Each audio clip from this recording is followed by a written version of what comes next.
Don't you hate it when product placement gets in the way of a good series? Maybe you don't even notice. Anyway, we've been crunching the numbers and we've come up with a list of the 10 brands that got the most airtime in Stranger Things Season 3. And if you think we saw, Coke the most, you might be surprised. Well, I'm obviously not counting down the screen time for brands like Adidas and Reebok. That'd be like counting how many times they showed us the characters' legs. These brands feature in just about every full body shot. Of course, Stranger Things has included a couple of close-ups like Joyce Byers hitting the gas or Dustin standing next to the robot, but other than that, we can't call it classic product placement in contrast to some of the other brands shown in the series. So let's start with the brand that's had the least screen time. Barely scraping into the top 10, Pentax, with an overall screen time of almost a minute. Pentax is Jonathan's magic MacGuffin, and while it didn't exactly turn out the way Jonathan planned, the camera helped him and Nancy start looking for Barbara, and eventually brought them closer. Who'd have thought, eh? Pentax really helps a romance develop. How long does this take?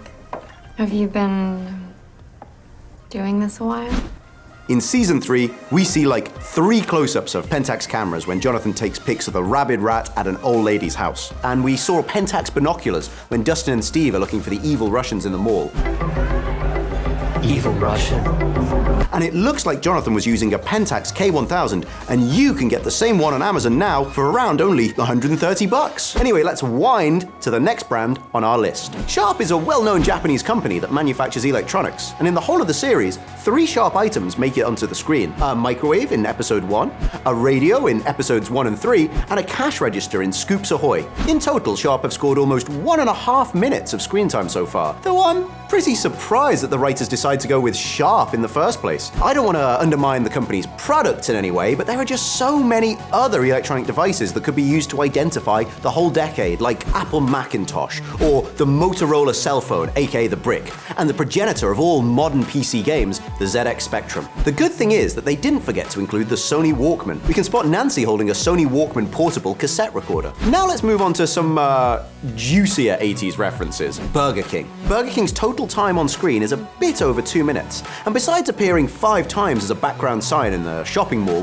the coolest instance was of Hopper holding a Burger King takeout bag in his mouth. Though a spokesperson from Netflix clearly stated that there was no official product placement in Season 3, Burger King and Stranger Things did end up sealing a cross-promotional deal. After the premiere of the most recent season, Burger King started selling the upside-down Whopper sandwiches in a handful of cities across the US, and even brought back the restaurant's original 80s paper package. The franchise is not among the most heavily featured items in terms of product placement, but I think they're more interested in quality rather than quantity, having appeared in a couple of iconic movies with vast audiences like Back to the Future, Transformers, and recently in Blade Runner 2049, as well as their most iconic moment, Tony Stark ordering a cheeseburger first thing when he returns from captivity in Iron Man. By the way, this Marvel Miracle Meal wasn't actually the screenwriter's choice. RDJ snidely admitted in Empire magazine that he was grateful to Burger King because it was while eating at one of their restaurants in 2003 that he realized how trashy his life had become and decided to quit drugs for good. It was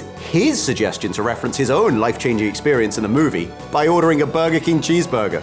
7-Eleven. The store is featured mostly just in the episode 5 when Joyce, Hopper, and Alexi are trying to make it back home, and we see some hints of 7-Eleven, like the big cap with a logo in episode 6. And it gives us 2.5 minutes of screen time in total. 7-Eleven already has its own regular customer aside from Stranger Things. We can often spot Nelson having a double gulp in HBO's Silicon Valley. Seriously, it happens in almost every single episode. There's also Creed 2, where we see the purest and most classic example of product placement framed in this shot of a road sign. There's a super big double gulp drink that recently made it into the Breaking Bad film sequel, El Camino. But I don't know, no matter how big the 1988 64-ounce double gulp was, the real titans of product placement in Stranger Things are the cars. Cadillac. Cadillac is number 13 on the list of the top 100 brands in 2018 movies, but it isn't even the biggest automobile brand on the list, with positions 3 through 8 taken up by other car manufacturing brands. The 1984 Cadillac Eldorado Biarritz convertible appeared in episode 5 when Hopper had to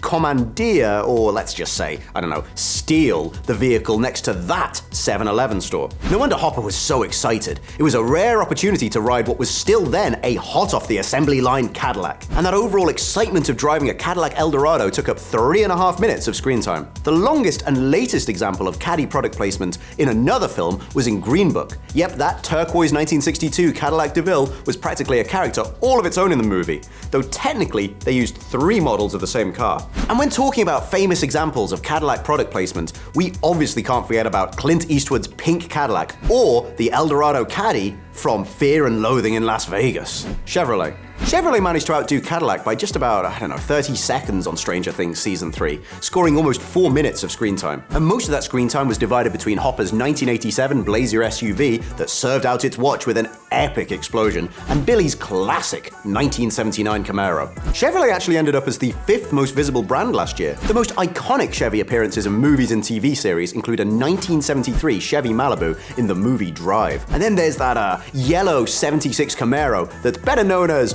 Bumblebee, aka, the best wingman from Transformers. And of course, there's Supernatural's trademark black 67 Chevrolet Impala. And from just 4 minutes of screen time, we're taking a big leap to almost 5.5 minutes of product placement. The Stranger Things Wikipedia page for Season 3 lists 15 main cast members, but I'm sure that many fans will agree with us when we say we can legitimately add Coca-Cola to that list. So Coca-Cola appeared, and hear me out on this, 11 times in Season 3, which I think may not be quite a coincidence, compared with a mere 3 times in Season 1. That's quite an expansion. And I reckon there are 2 reasons why this soft drink is everywhere in the series. So Coca-Cola is a core MacGuffin in the series. Remember that moment in episode 8 of Season 3 when Elle is trying to get back her powers by lifting up a can of Coke? Well, that's not just product placement, it's an homage to the 3rd episode in Season 1, when Elle is forced to use her powers for the first time in the lab. So maybe it's like a callback to an earlier product placement? Coke is indeed that invisible character, a symbol that represents not only American culture,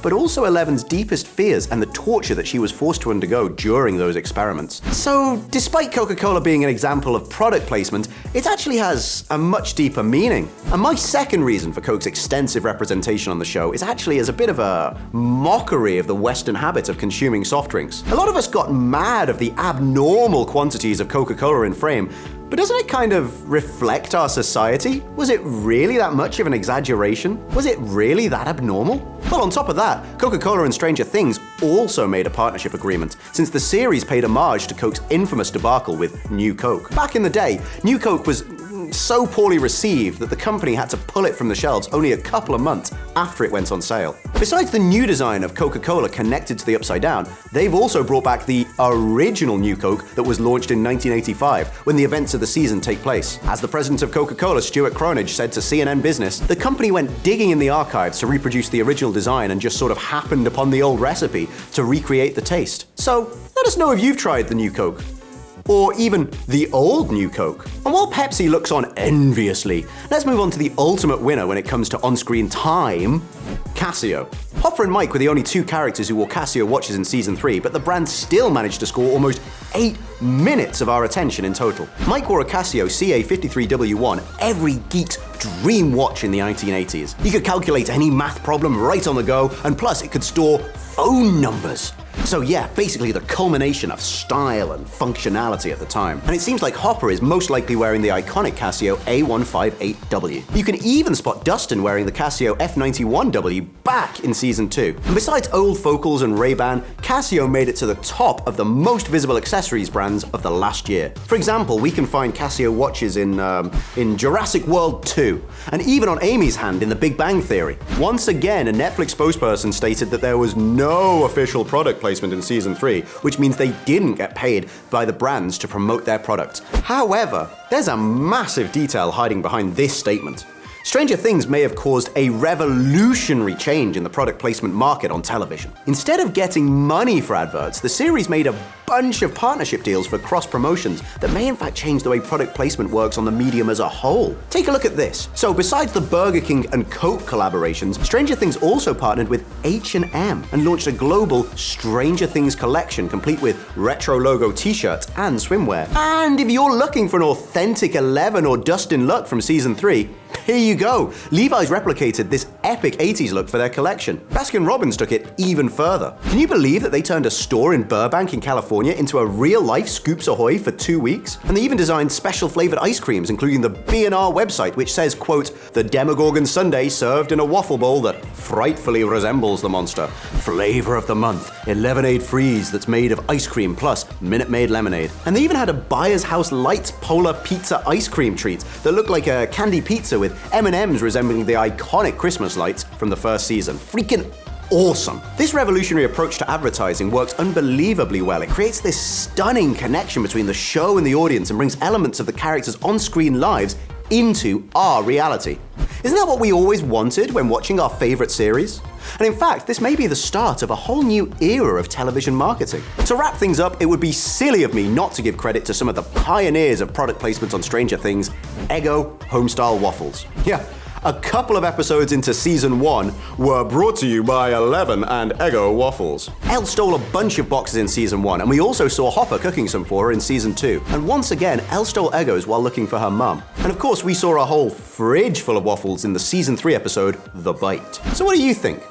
Is product placement a necessary evil, too obtrusive, or just a normal part of making a show? I personally think that the Duffer Brothers were just trying to catch the attention of millennials and like Gen Xers who grew up around that time to make us feel a bit nostalgic about our own childhood. But also to show Gen Zs what it was like to be a kid in the 80s. But I want to know what you think about product placement in TV series and films. So please share your thoughts, and thank you for watching our channel. And stay awesome.